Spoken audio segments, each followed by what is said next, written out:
A Divina Comédia, Canto 5, Exploração. Este é o 11º vídeo. O vídeo anterior foi cortado pelo meu celular, me desculpe por isso. Eu lembro que eu estava lendo um dos sonetos de Camões para fazer referência ao seguinte verso, o seguinte terceto, né, da Divina Comédia aqui. O terceto que começa no 103. Amor, que amado algum perdoa, tomou-me pelo seu querer tão forte que, como vês, ainda me agrilhoa.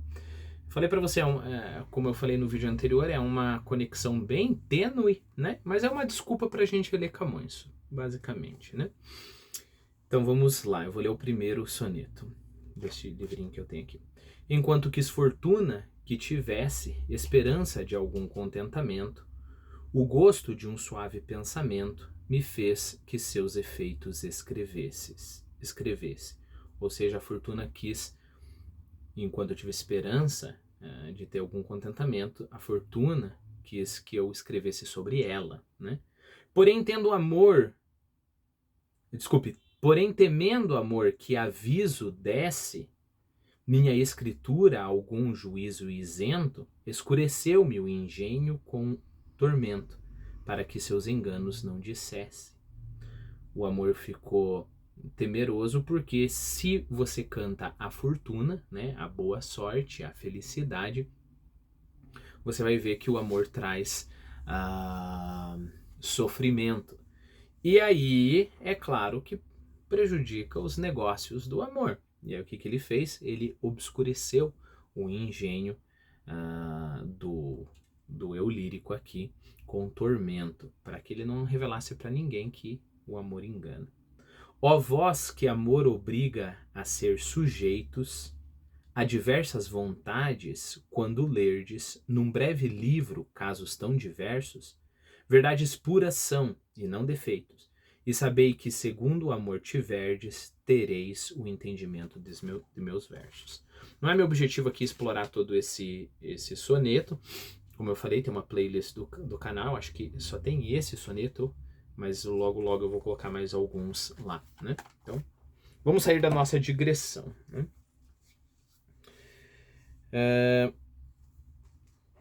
Eu vou reler desde o começo do vídeo passado, dos tercetos do vídeo passado, que eu não consegui fazer a releitura por causa do telefone.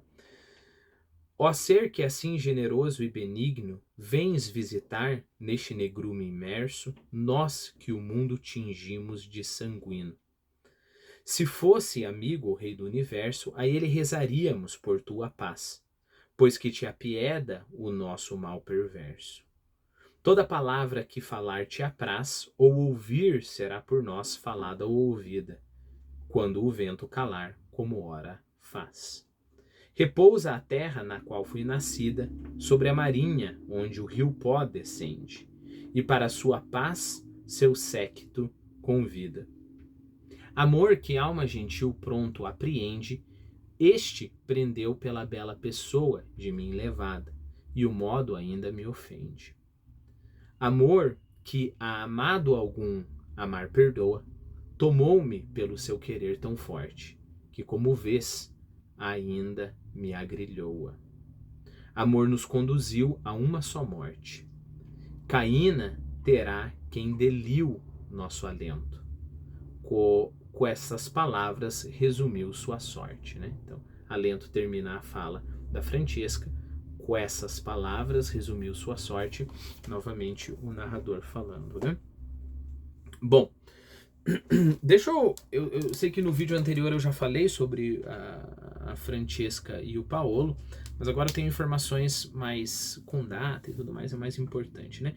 Então, Francesca Rimini, ou Rimini, nasceu em 1255 e morreu em 1285, né? Com apenas 30 anos. Olha o que eu falei para você, ela é de algumas gerações anteriores ao Dante, né? O Dante nasceu em 1265. Então ele nasceu, na verdade, 10 anos depois dela. A única coisa, é claro, que ela morreu muito antes dele morrer. Ele morreu só em 1321 e ela morreu em 1285 justamente pela tragédia. Então é um caso real, era uma atualidade, digamos assim, né? Ela era filha de Guido de Polenta, esse é o nome do cara, o governante de Ravenna, como a gente falou, a cidade natal. E ele estava em guerra com a família Malatesta, outro nome interessante, né? E aí o que aconteceu? O pai de Francesca fez as pazes com o rei de Rimini, e para isso a Francesca foi dada a Giovanni Malatesta, que, como eu comentei com você, tinha o corpo deformado e tinha uma péssima aparência. Daí o casamento foi realizado por procuração, né? E aí, é claro, os dois se apaixonaram. Quando Giovanni descobriu, assassinou ambos, né? Então isso só pra gente rever aquilo que eu já tinha falado, né? Bom, aqui ela fala o seguinte: Caína terá quem deliu o nosso alento. Amor nos conduziu a uma só morte, sim, ambos foram mortos pelo mesmo homem. Caína, a gente vai ver Caína daqui diversos cantos. Caína é uma parte no 9º círculo infernal, né? Aqui, ó, tem uma notinha na minha edição. Caína é o giro. Giro seriam áreas no 9º círculo infernal. É o giro do 9º círculo infernal, onde são punidos os traidores de parentes. Por que os traidores de parentes? Ora, o Giovanni matou o próprio irmão, né? Matou a futura esposa e matou o próprio irmão. Então tudo bem, os dois estão sofrendo ali pela luxúria que os levou a uma traição carnal. Mas a proporção, né? Então o cara vai sofrer muito mais. Lembre-se, quanto mais você desce no círculo infernal, mais a coisa fica apertada e maior sofrimento há. Ele está lá em Caína, no 9º círculo, né? Num dos giros do 9º círculo, sofrendo muito mais. Então Caína terá, ou seja, Caína contém agora quem deliu, quem dissolveu, quem desfez, né, o nosso alento. Alento aqui, entenda como respiração, como fôlego. Então, quando você dissolve o alento de alguém, você mata essa pessoa. Eu vou fazer mais frequentemente o exercício de a gente comparar as traduções aqui. Então, deixa eu achar essa parte. Percebeu que ela é toda mais difícil, né, de entender. Vamos ver na 106 aqui. 106. Então, mais ou menos a mesma passagem aqui. Ambos uma só morte e um só castigo temos. Quem nos matou, Caína espera. Caína espera. Acho que não gostei da tradução. Deixa eu ver no original aqui. Porque a moral é que o Giovanni já está em Caína, né? Será que Giovanni estaria vivo?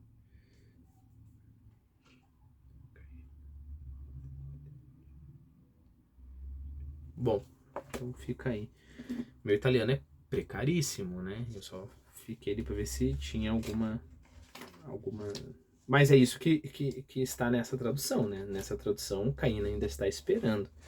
E na nossa tradução, Caína... ok. Tinha uma coisa que eu não teria notado. Olha que interessante você comparar a tradução.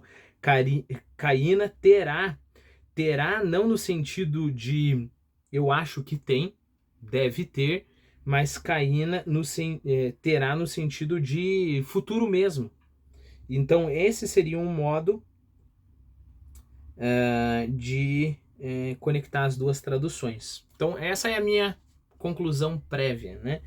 Que é possível, lembre-se, a Francesca morreu com 30 anos, morreu jovem, nasceu 10 anos antes do Dante, então é possível que Dante ainda estivesse, que Giovanni ainda estivesse vivo quando Dante estava escrevendo a Divina Comédia, o que é extremamente interessante, né?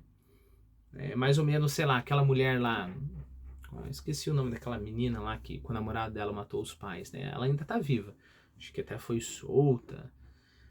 Pensando assim numa coisa da nossa atualidade, né? Eu escrevo um livro e falar que o inferno está esperando ela é uma boa, acho interessante, interessante. Isso eu me toquei só agora na tua frente,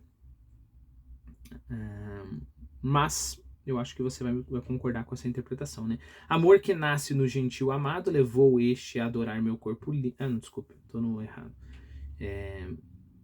Quem nos matou, Caína espera. Ótimo, ótimo. Bom, eu vou ler também a notinha que eu tenho aqui sobre Caína. Só para... Às vezes essas notinhas são repetitivas, mas a gente esquece essas coisas, né? Então, ó, Caína é o primeiro dos 4 fossos, então aqui ele chama fosso, né? E não giro, do 9º círculo do inferno, onde sofrem os traidores dos parentes, como a gente falou. Então vamos lá. Amor nos conduziu a uma só morte, Caína terá quem dê-lhe o nosso alento. Com estas palavras resumiu sua sorte. Ao ouvir dessas almas o tormento, baixei o rosto e quedei-me até meu guia me perguntar: que tens no pensamento? Em resposta exclamei: ah, que ironia! Quanto desejo, quão ledo pensar, ao doloroso passo os levaria. Vamos explorar então. Ao ouvir dessas palavras o tormento, baixei o rosto e quedei-me, ou seja, fiquei quieto, né? Até meu guia me perguntar: que tens no pensamento? Em resposta exclamei: ah, que ironia! Quanto desejo, quão ledo pensar, ou seja, quão contente pensar, ao doloroso passo os levaria. Passo aqui, entenda como circunstância, situação. Né? Então toda essa felicidade, todo este amor que os dois descobriram juntos levaria a uma situação tão horrorosa como essa. Né? Então é uma simpatia que o Dante sente. Não é um daqueles crimes que você, sei lá, quase que sente prazer por ver o cara sofrendo. Sei lá, um estuprador, né? Uma pessoa que mata criança, de qualquer modo, né? Uma pessoa que mata criança. Então você olha ali e fala: não, tá sofrendo, é pra estar aqui no inferno mesmo. Como dizia o Alborguete, tá no colo do capeta. Se você não pegou a referência, digite Alborguete no YouTube, você vai conhecer a figura, né? Toda vez que um bandido morria, ele batia na mesa e falava: tá no colo do capeta. Não é o que a gente sente aqui, né? A gente tem poxa, quem diria que uma felicidade ao encontrar um ao outro, né? Este amor que os dois descobriram iria levar para uma situação tão horrível. É claro que nós não podemos esquecer do fato de que quando eles descobriram este amor, eles sabiam que eles estavam fazendo algo errado, né? Bom, então deixa eu fazer a releitura e a gente encerra o vídeo. Amor que amado algum amar perdoa, tomou-me pelo seu querer tão forte, que como vês ainda me agrilhoa. Amor nos conduziu a uma só morte, Caína terá quem deliu nosso alento. Com estas palavras resumiu sua sorte. Ao ouvir dessas almas o tormento, baixei o rosto e quedei-me até meu guia me perguntar: que tens no pensamento? Em resposta exclamei: ah, que ironia! Quanto desejo, quão ledo pensar, ao doloroso passo os levaria.